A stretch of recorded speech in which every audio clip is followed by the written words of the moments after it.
Time हो रहा है, मतलब हम लोगों का जैसे मेजरली मैं एक्सपेक्ट कर रहा हूँ कि सबका गेट के थ्रू ही हुआ होगा। तो गेट के थ्रू इस बार पहली बार जहाँ तक है स्किल टेस्ट हो रहा है। तो स्किल टेस्ट और इंटरव्यू के लिए हम लोगों के पास मेल आया हुआ है। हुँ। तो उसके रिगार्डिंग आप एक बार बता दीजिए, क्योंकि मेरा तो फर्स्ट टाइम है, मैं फर्स्ट टाइम ही दे रहा हूँ उसका इंटरव्यू वगैरह भी, तो थोड़ा आइडिया मिल जाता है मुझे। ओके। एक्चुअली स्किल टेस्ट ये फर्स्ट टाइम, जैसा कि तुमने बोला, फर्स्ट टाइम ही इंक्लूड हुआ है स्किल टेस्ट। पहले तो डायरेक्ट गेट के थ्रू और इंटरव्यू प्रोसेस होता था। लेकिन इंटरव्यू के दिन पहले क्या होता था कि जो भी कैंडिडेट इंटरव्यू के दिन जाता था, वो पहले एक रूम पे एक प्रेजेंस ऑफ माइंड टेस्ट होता था कि ह 10 मिनट में वो 100 क्वेश्चंस देते थे और कुछ क्वेश्चंस उसमें से रिपीट भी करता था। जैसे मान लो कि 1 टू 10 क्वेश्चंस स्टार्टिंग में आए, इसके बाद वही 1 टू 10 क्वेश्चंस 50 टू 60 वाले भी हो सकते थे या 70 टू 80 वाले भी हो सकते थे। तो उसमें क्या होता था कि वो लोग टेस्ट करता था कि आपने जो आंसर पहले टिक टिक किया था, वही आंसर आपने दोबारा टिक किया है या चेंज किया है। मतलब आप अपने पॉइंट्स पे स्टेबल हैं या नहीं है।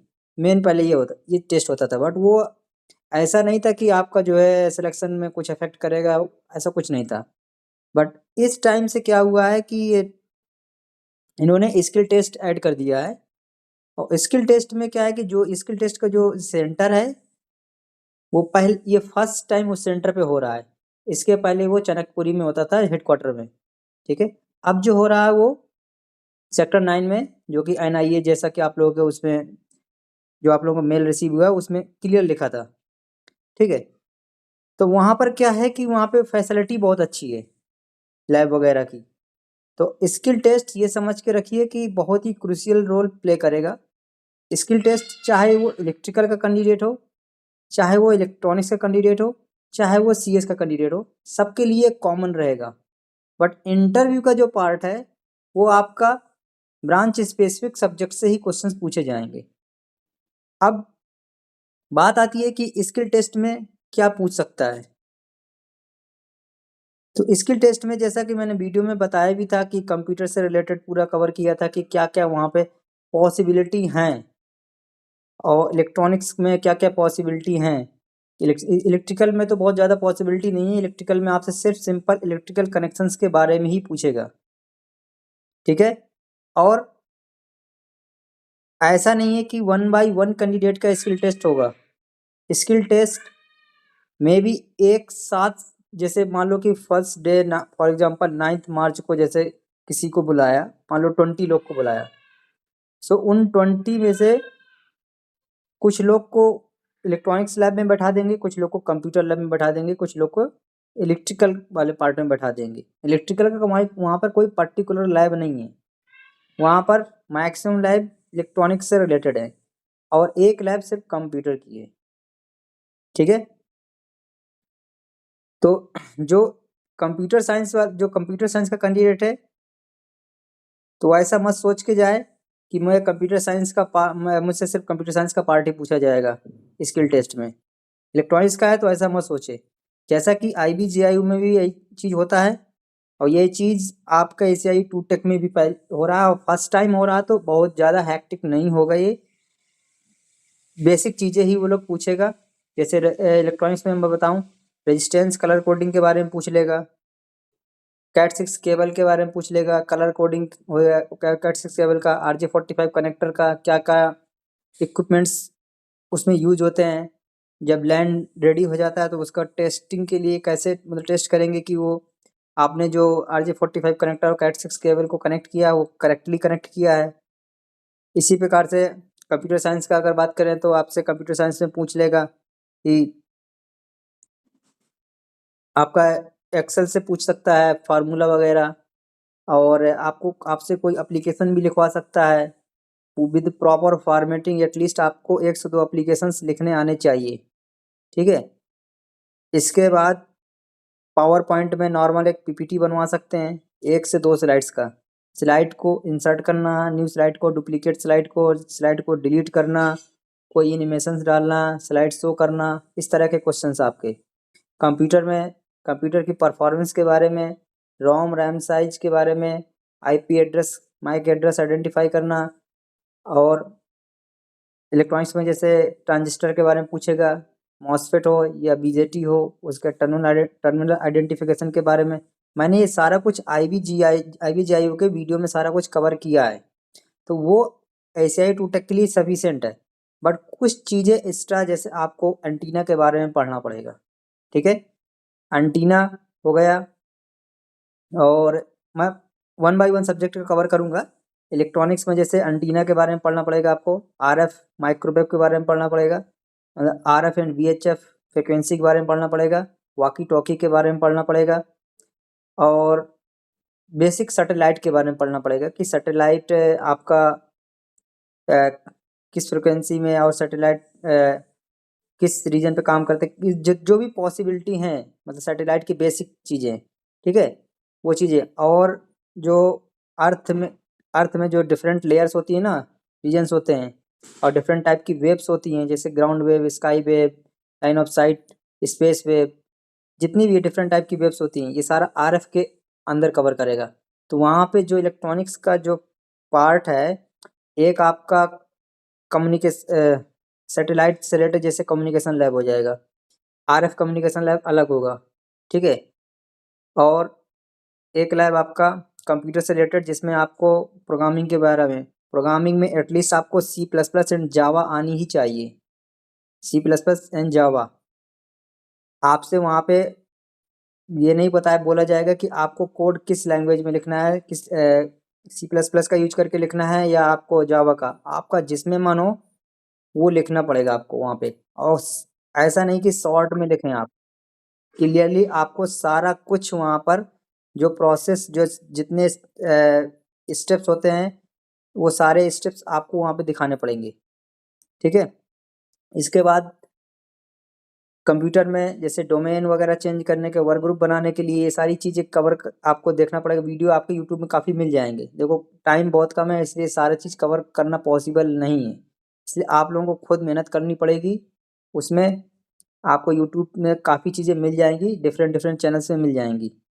मैं ये सारी चीज़ें प्रोवाइड नहीं किया हूँ क्योंकि IVGI में ये सब चीज़ें इंपॉर्टेंट नहीं थी, बट ACI टूटेक के लिए वो एक्सपेक्ट करेगा एटलीस्ट कंप्यूटर साइंस के कैंडिडेट को, तो ये सारी चीज़ें आनी ही चाहिए। कंप्यूटर के बेसिक प्रॉपर्टी के बारे में, कैसे ईथरनेट या लैन वगैरह के बारे में, जो उसमें नेटवर्क होता है, ट्रबल शूटिंग वगैरह हो गया, ट्रबल शूटिंग की क्या क्या पॉसिबिलिटी हैं, ये सारी चीज़ें कंप्यूटर साइंस के कैंडिडेट को आनी चाहिए। बट स्किल टेस्ट का पार्ट है, तो इलेक्ट्रॉनिक्स के कैंडिडेट को भी एक्सपेक्ट करेगा वो लोग, ठीक है। क्या डाउट था विनीत? सर मेरा डाउट था कि ECE स्टूडेंट्स को भी जावा प्रोग्रामिंग आना चाहिए। देखो स्किल टेस्ट कॉमन है, ठीक है, इसीलिए वो लोग जो है लैंग्वेज, जो कोडिंग है, प्रोग्रामिंग, वो आपको पर्टिकुलर वो फोर्स नहीं करेंगे कि आपको जावा पे ही लिखना है, ठीक है। बहुत आपको प्रोग्राम जो पढ़ने हैं, रीड करने हैं, वो आपको ऐसे नहीं कि बहुत डिफ़िकल्ट प्रोग्राम्स आपको देखने हैं वहाँ पे। सिंपल से program, addition, subtraction, table, palindrome, Fibonacci series, इस तरह के एक से दो पैटर्न्स आपको देखने पड़ेंगे। वो एटलीस्ट 15 to 20 डिफरेंट प्रोग्राम्स है, मैं आपको लोगों को प्रोवाइड कर दूंगा, ठीक है, ग्रुप में डाल दूंगा। बस वही प्रोग्राम आपको रेडी रखना है, उससे ज़्यादा प्रोग्राम ये लोग नहीं पूछेंगे। उससे ज़्यादा प्रोग्राम पूछेंगे इलेक्ट्रॉनिक्स का कोई कैंडिडेट नहीं कर पाएगा, जो फैक्ट है। एटलीस्ट बेसिक प्रोग्राम तो आपको आने ही चाहिए, चाहे वो इलेक्ट्रॉनिक्स का हो, CS का तो कर ही लेगा। जैसे इलेक्ट्रॉनिक्स का कैंडिडेट CS के पार्ट नहीं कर पाएगा, CS का कैंडिडेट इलेक्ट्रॉनिक्स के पार्ट सारे नहीं कर सकता।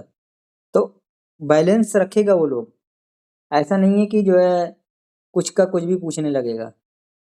हाँ, एक चीज़ और है कि अगर आप लोगों को कोई डाउट अगर वहाँ पे होता है, ठीक है, तो आप लोग उनसे क्लियर पूछ सकते हैं। कुछ ऐसे इन्विजिलेटर्स रहेंगे जो हेल्प भी कर देते हैं, ठीक है। तो आप लोग इसमें हेजिटेशन आप मत रखिएगा बिल्कुल भी कि मेरे से नहीं हो रहा, वो सब परेशान होने की कोई ज़रूरत नहीं है। आप वहाँ पे जब जाएंगे लैब में आप लोग, तो आप जिस सीट में बैठेंगे, मान लो फॉर एग्जांपल कंप्यूटर का पार्ट है, कंप्यूटर वाले जो भी लैब रूम बना होगा कंप्यूटर का, तो उसमें आपके सीट में ही क्वेश्चंस लगे होंगे, एक पेपर चिपका होगा, उसी में क्वेश्चंस जो 5 से 6 क्वेश्चंस होंगे, वो आपके सारे वहीं पर लगे होंगे, हर एक सीट में।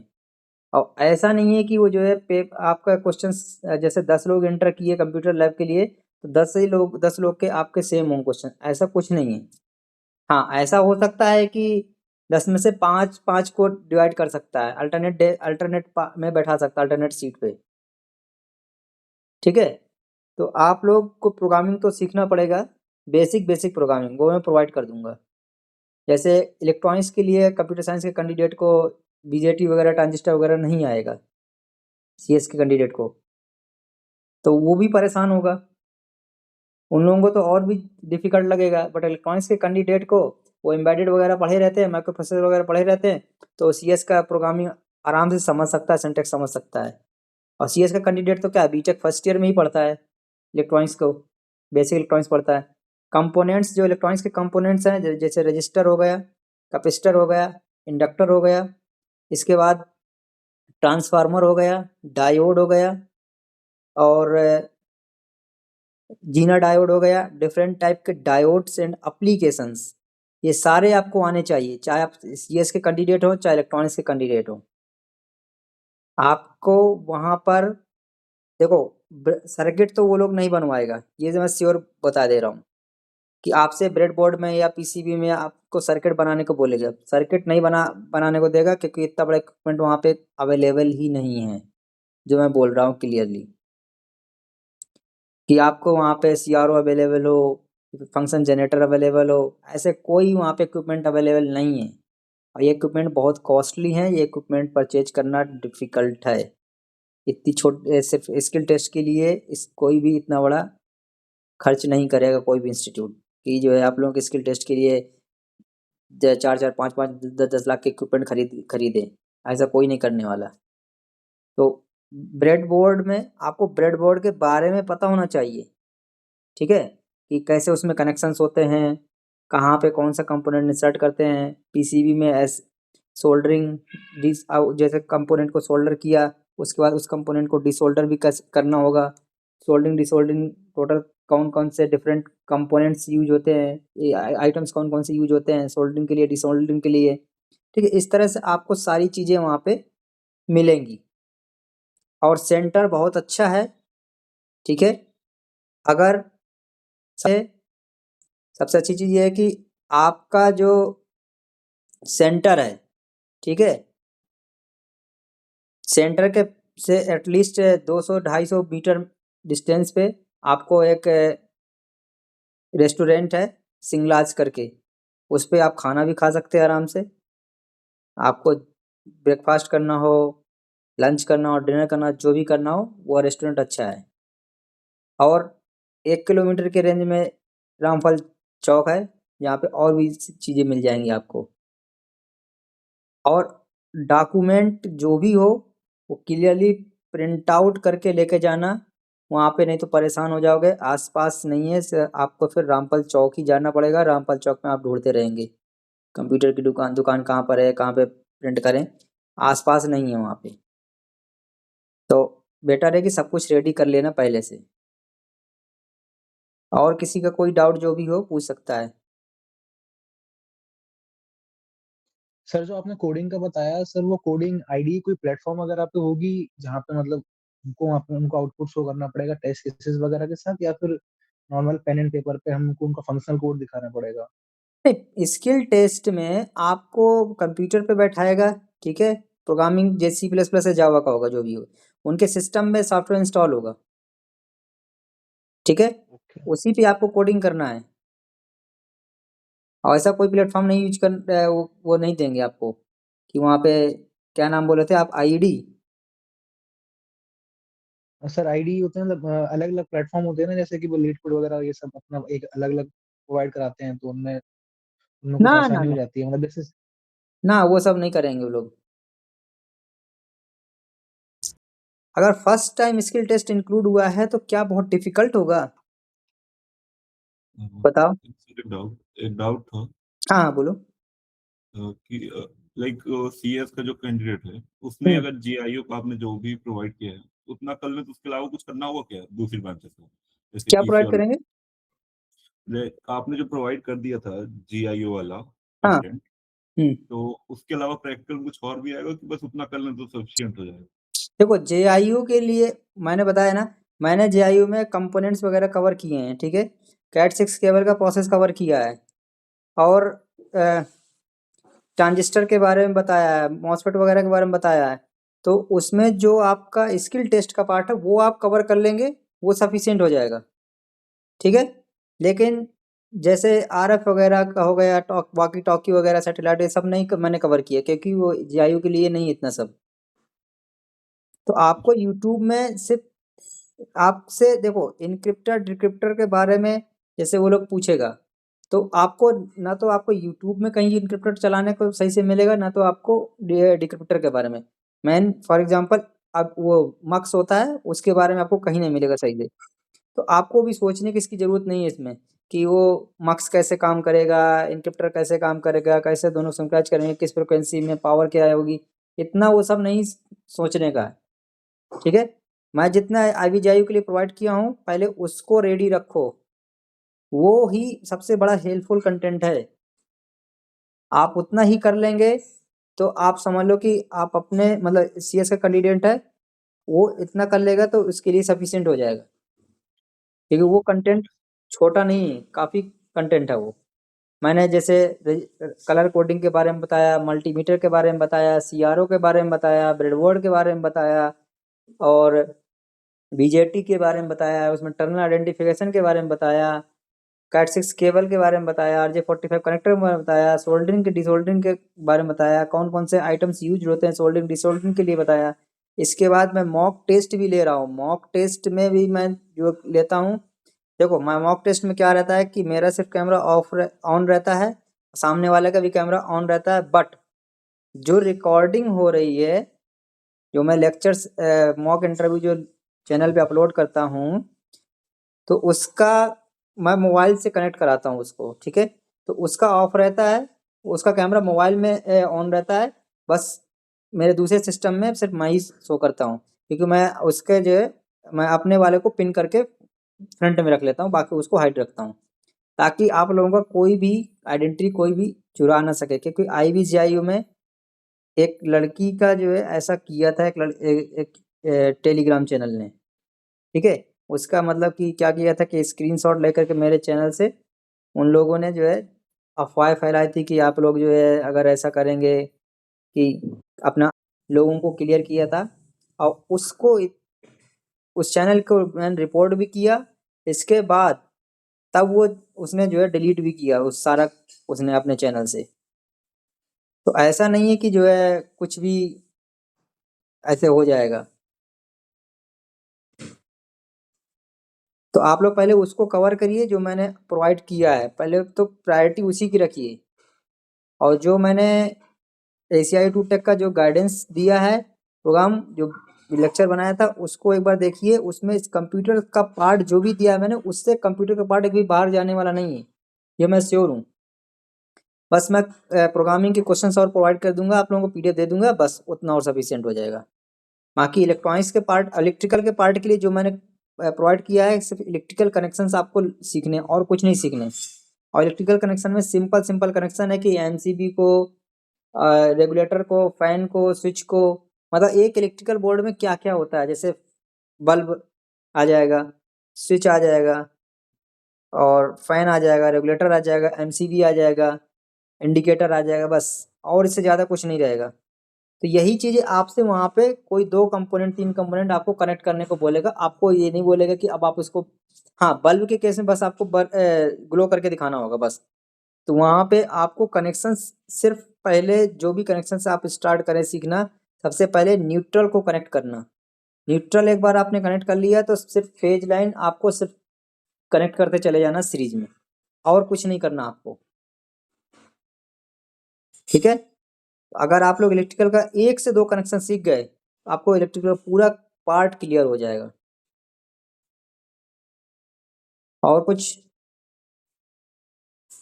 सर ड्रेस कोड वगैरह का कोई है क्या?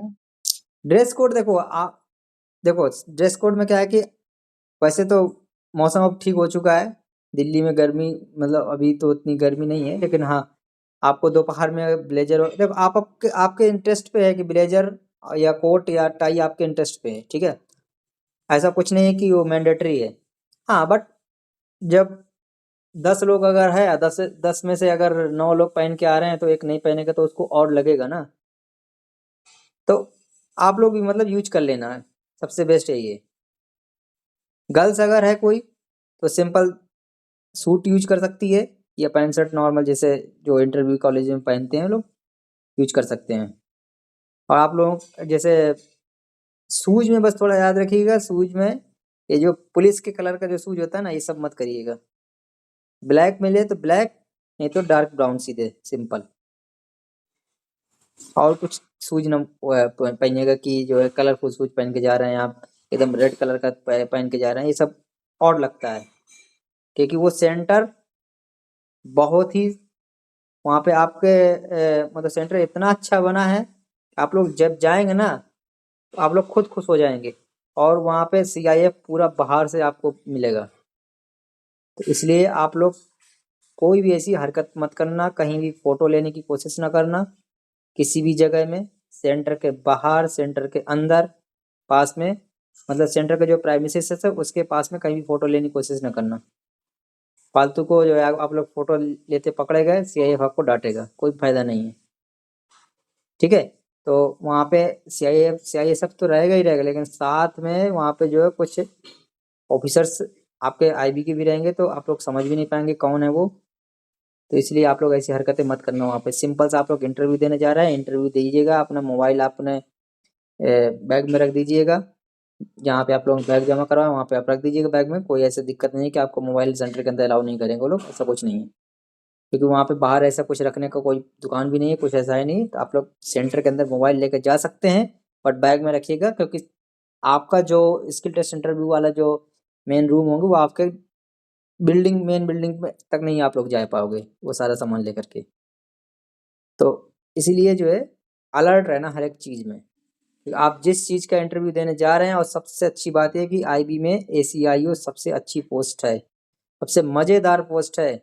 इतना कि आप लोगों को, तो आप लोग ये तो सारी चीज़ें बात की हैं, बाकी कुछ चीज़ें और मैं बता दे रहा हूँ। जैसे कि आपका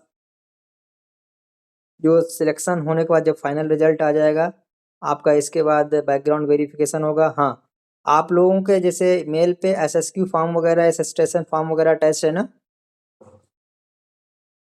उसमें अटैच था या नहीं? नहीं है सर। अच्छा, तो नहीं हो सर, अभी कुछ नहीं है। हाँ, तो हो सकता है कि जब आप लोग पहुंचेंगे तो वहाँ पे आप लोगों को फिल करवाया जाएगा, ठीक है। तो उस फॉर्म के बारे तो मतलब मोस्टली ऑर्गेनाइजेशन असिस्टेशन फॉर्म फिल करवाती हैं। तो आप जब वहाँ पे जाएंगे तो उस फॉर्म में, वो फॉर्म 1-2 पेज का नहीं होगा, 6 से 7 10 पेज का होगा लगभग। और हो सकता है आपसे 2 से 3 कॉपी फिल करवाई जाए, ठीक है। तो आपको उसमें वो सारी डिटेल करेक्ट डालना है जहाँ जहाँ पे आप रहे हैं। अगर आपको कोई फॉरेन रिलेशन भी है तो आप उसको भी सारा वहाँ पे इंडिकेट करेंगे, ठीक है। कोई भी चीज़ उसमें झूठ मत बोलिएगा। आप इंटरव्यू में एक बार, बट आप जो असिस्टेशन फॉर्म बनेंगे उसमें सारा कुछ क्लियर मेंशन करना पड़ेगा आपको।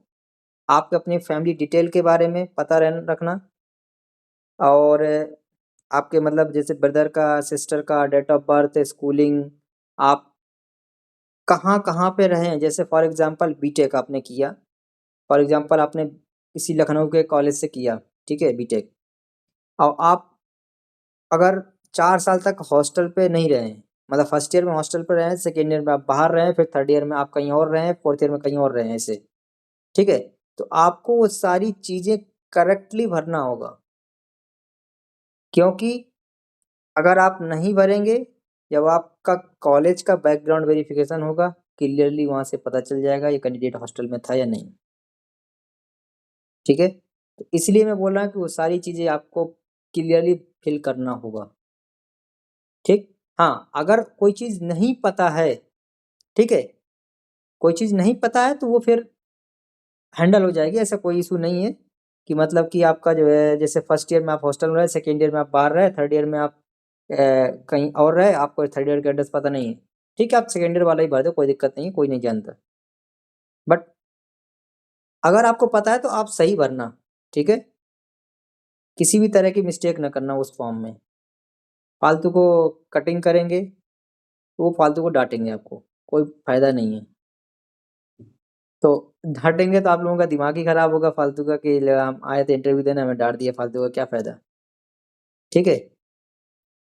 और कुछ पूछना हो पूछ सकते हो, बस हरकतें मत और वैसे करना कि आप लोग जाके अरे भाई हम ऐसी जगह आ गए, ऑर्गेनाइजेशन में ऐसी जगह आ गए इंटरव्यू देने के, अरे बहुत अच्छा बना है हम फोटो ले लें, ये सब मत करना बिल्कुल भी। पूछो और अदर। सर इंटरव्यू में क्या क्वेश्चन होगा? क्या चीज? इंटरव्यू के क्वेश्चंस कैसे होंगे? देखो इंटरव्यू के क्वेश्चंस आपके कोई भी डायरेक्ट क्वेश्चंस नहीं आपका होगा, वो ट्रिकी क्वेश्चंस होगा एकदम, ठीक है? आपको कॉन्सेप्ट क्लियर रहने चाहिए। आप गेट का एग्जाम क्वालिफाई करने के बाद आप इसको फिल किए हैं, वो इतना एक्सपेक्ट करेगा कि आपके कॉन्सेप्ट क्लियर हैं। फॉर एग्जांपल जैसे मैं बोलूं कि इलेक्ट्रॉनिक्स कैंडिडेट का, फॉर एग्जांपल जैसे मैं इलेक्ट्रॉनिक्स बैकग्राउंड का हूँ, मैं इसलिए बार बार एग्जांपल इलेक्ट्रॉनिक्स का लेता हूँ, ठीक है? तो जैसे आपसे पूछ लेगा कि रेगुलेटेड पावर सप्लाई का ब्लॉक डायग्राम बनाइए फॉर एग्जाम्पल, ठीक? अब आपने जैसे ब्लॉक डायग्राम बनाया, आपने बनाया कि पहले ट्रांसफार्मर है, फिर रेक्टिफायर है, फिर फिल्टर है, फिर पावर एम्पलीफायर, जो भी आएगा, ठीक है? इसके बाद से आपको उसमें रेक्टिफायर पे क्वेश्चन उठा देगा। क्वेश्चन जैसे उठाया तो बोलेगा क्या रेक्टिफायर को एज ए क्लिपर यूज कर सकते हैं या नहीं, इस तरह से आपको कंफ्यूज करेगा वो। अब आपने पढ़ा क्या है, क्लिपर अलग से पढ़ा है। अब रेक्टिफायर रियली वो एक क्लिपर की तरह यूज होता है, क्योंकि क्लिपर एक कुछ अलग से सर्किट बन के नहीं आया है, वो एक रेक्टिफायर सर्किट ही था। हाफ वेव रेक्टिफायर का आप देखेंगे यूज करेंगे तो एक क्लिपर ही सर्किट है, वो नेगेटिव हाफ साइकिल आपका उसमें नहीं रहता है। जैसे अगर आप पॉजिटिव साइकिल पे अगर डायोड फॉरवर्ड डायरेक्शन में कनेक्टेड है तो इसी प्रकार से आपको वो ट्रिकी क्वेश्चंस पूछेगा, आपको कंफ्यूज करने की कोशिश करेंगे, और वो आपसे क्वेश्चन भी करेगा। और जो भी कैंडिडेट एक्सपीरियंस्ड है वो अपने प्रोजेक्ट को अच्छे से प्रिपेयर कर ले। प्रोजेक्ट के क्वेश्चंस वहाँ पे पूछे जाएंगे, प्रोजेक्ट उस ऑर्गेनाइजेशन के लिए कैसे बेनिफिशियल है ये भी पूछा जाएगा। आप अगर ऑलरेडी आईबी में हैं, कुछ कैंडिडेट्स ऐसे हैं जो ऑलरेडी आईबी में हैं, मतलब लोअर पोस्ट में हैं और इस पोस्ट के लिए शॉर्टलिस्ट हो गए हैं, वो लोग भी अलर्ट रहें। उनसे क्वेश्चंस ये जरूर पूछा जाएगा कि आप आईबी में ऑलरेडी हैं, फिर से आप क्यों इसमें आना चाहते हैं, जब आप तो ऑलरेडी प्रमोट होकर के इस पोस्ट में आ ही जाएंगे। ऐसे क्वेश्चंस का आंसर आपको प्रिपेयर रहना होगा, क्योंकि ये ऐसे क्वेश्चंस का आंसर आपका वही हाई से जो सीनियर ऑफिसर बैठा है वही पूछेगा। बाकी टेक्निकल के जो भी बैठे रहेंगे वो भी, क्योंकि देखो सीनियर ऑफिसर जो रहता है कि उसको आपको आपके सिलेबस में ब्रांच में क्या क्या है वो सब्जेक्ट नहीं पता रहेंगे, क्योंकि वो काफ़ी सीनियर हो चुके हैं तो सब्जेक्ट भूल जाते हैं। लेकिन हाँ, वो जिसमें स्पेशलिस्ट होंगे, फॉर एग्जांपल वो मान लो अगर कंप्यूटर पे स्पेशलिस्ट हैं, किसी प्रोग्रामिंग में स्पेशलिस्ट हैं, तो आपसे कम प्रोग्रामिंग के क्वेश्चन पूछ सकता है। बट रेयर ही केस बनेगा ऐसा आपके वहाँ पे उनसे जो छोटे जो ऑफिसर होंगे, मतलब जो सीनियर ऑफिसर के जो नीचे रहेंगे, वो आपसे क्वेश्चंस करेंगे। इतना आप लोगों को माइंड में रखना है। और बताइए। सर इंटरव्यू का मीडियम हिंदी इंग्लिश क्या रहेगा? लैंग्वेज बैरियर नहीं रहेगा, कुछ भी आप अपने आप स्विच कर सकते हो, ठीक है? ऐसा कोई वहाँ पे नहीं है कि आप सर इन बिटवीन चेंज कर सकते हैं या फिर एक ही उसमें रखना है जो स्टार्टिंग से रखा है? ऐसा कुछ नहीं। आप अगर आपको प्रॉब्लम हो रही है, डिफिकल्टी फेस हो रही है, आप ऑटोमेटिक स्विच हो जाना, ठीक है? और सर ये इंटरव्यू जो है सर ब्रांच स्पेसिफिक रहेगा ना, जैसे कि मेरा जो ग्रेजुएशन है वो मेरा इलेक्ट्रॉनिक्स में है, और मैंने जो अप्लाई किया है वो सीएस के थ्रू अप्लाई किया है। मैं अगर वर्किंग भी अभी आईटी ऐसे में हूँ जो सीएस के थ्रू तो अप्लाई उसमें किए हैं, आपको दोनों पे रखना होगा। आपका ग्रेजुएशन आपका इलेक्ट्रॉनिक्स पे है, आपने कंप्यूटर साइंस पे गेट दिया होगा, इसलिए आप शॉर्टलिस्ट हुए हैं, जी। है ना? तो ये आपने खुद अपने पैरों को कुल्हाड़ी मारी है। आपको इसलिए सीएस का भी नॉलेज रहना चाहिए। ऐसा मत होके जाना कि आप इलेक्ट्रॉनिक्स बैकग्राउंड के तो सिर्फ आपके इलेक्ट्रॉनिक्स का ही, क्योंकि गेट स्कोर आपका वहाँ पे अवेलेबल रहेगा, ठीक है? डॉक्यूमेंट वो सीनियर ऑफिसर के पास ही रहेगा, वो देखेगा, हाँ आपका गेट स्कोर क्या है, कैसा, सब कुछ पूछेगा। तो वो देख के ही आपको समझ जाएगा अच्छा इसका गेट स्कोर कंप्यूटर साइंस से और ब्रांच इसका ग्रेजुएशन इलेक्ट्रॉनिक्स से। तो आपको इलेक्ट्रॉनिक्स में तो सब्जेक्ट जानने, हाँ कंप्यूटर साइंस के आपको पूरा सिलेबस को कवर करने की जरूरत नहीं है, इसी प्रकार से इलेक्ट्रॉनिक्स में आपको पूरे सिलेबस कवर करने की जरूरत नहीं है। आपको सिंपल से क्या करना है कि जो कंप्यूटर साइंस का कैंडिडेट है, आपको DBMS, DSA, operating system, computer network, basic programming, 5 subject ही आपको पकड़ रखनी पड़ेगी। इसके बाद जो इलेक्ट्रॉनिक्स कैंडिडेट है, computer network, analog electronics, communication system, digital electronics, कितने हो गए? 4 हो गए ना? 4 analog electronics, digital electronics and communication system and computer network, ये 4 सब्जेक्ट हैं, ठीक है। तो आपको इन पे पकड़ रखनी पड़ेगी। और अगर आपने इनके अलावा कोई आपका फेवरेट सब्जेक्ट है, जैसे किसी किसी का फेवरेट सब्जेक्ट कंट्रोल सिस्टम होगा, ठीक है, तो आपको कंट्रोल सिस्टम से घुमा करके आपको नेटवर्क थ्योरी में लाएगा वो लोग।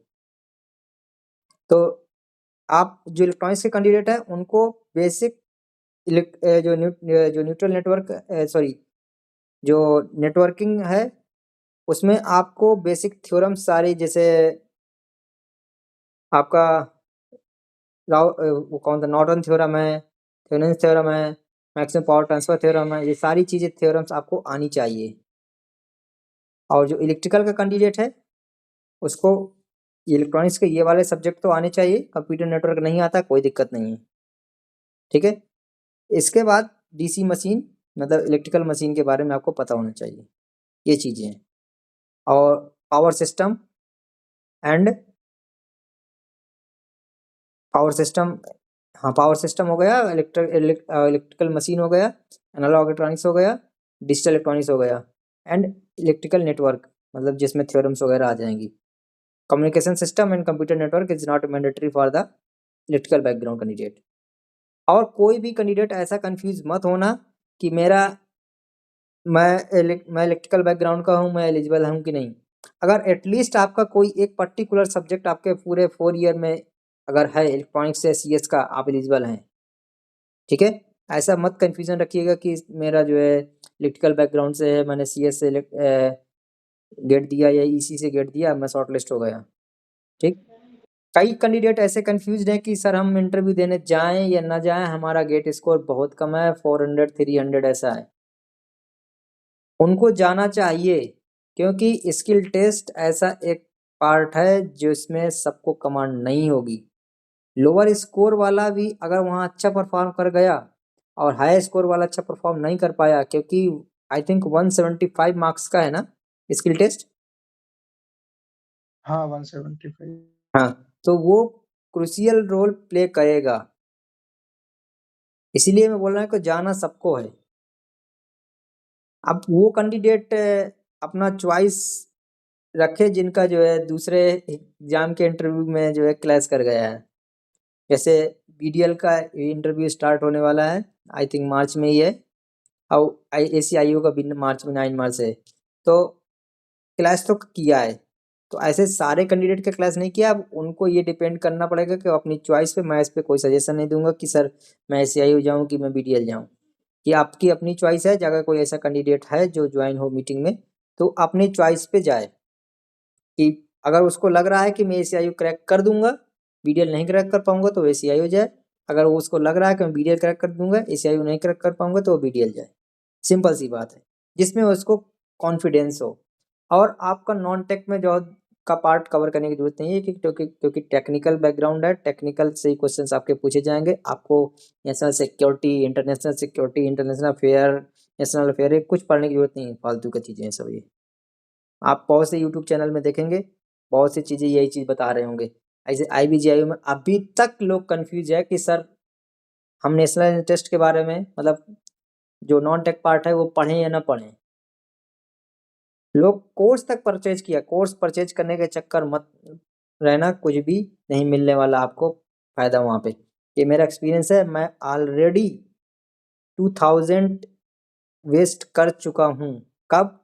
जब मैं प्रिपेयर कर रहा था, मेरा समीर का इंटरव्यू था, मैंने 2000 का कोर्स लिया था और उसने कैंडिडेट ने 10 मॉक इंटरव्यू की बात बोली थी कि मैं 10 मॉक इंटरव्यू लेंगे तुम्हारे। उस कैंडिडेट ने 1 मॉक इंटरव्यू के बाद सेकंड मॉक इंटरव्यू नहीं लिया था। ठीक है? सो तो सर करंट अफेयर्स मतलब करंट नॉलेज के लिए क्या-क्या देखना है या फिर उसमें मतलब ना, कुछ भी नहीं कुछ देखना है, नहीं, टेक्निकल कुछ वाला नहीं, कवर कुछ कर नहीं, लेना है? आपको कुछ नहीं देखना। ठीक है, ओके कोई सर। आया है, मैं अब